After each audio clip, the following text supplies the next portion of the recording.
Waghmare sir आणि उपस्थित सर्व मान्यवर. तर तरुणाई फाउंडेशन आणि तरुणाई फाउंडेशन फुटासा यांनी ज्या वेळेला मराठी साहित्य संमेलन आणि संमेलनाचं अध्यक्षपद, म्हणजे खरं तर माझ्या वयाकडे पाहून जातात अध्यक्षपद हे माझ्यासाठी म्हणजे थोडं अवघडच होतं, कारण अनेक कार्यक्रम झाले त्यावेळेला प्रमुख पाहुणे म्हणून उद्घाटन पर्यंतचा प्रवास केला.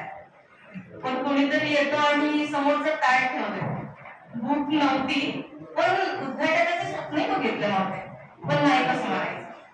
मागे पाठिंबा आधी सोसे सरांचा म्हणतात मोठा सन्मान आहे. तर मोठा सन्मान आहे, होकार नकार याच्यातच बराच दिवस गेले आणि मग म्हटलं ठीक आहे.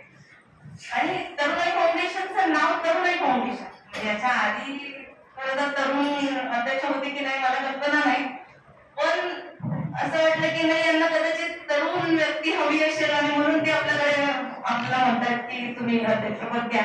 आणि त्यामुळे मी ही जी जबाबदारी आहे, पण थोडं मनामध्ये दाखवत होती.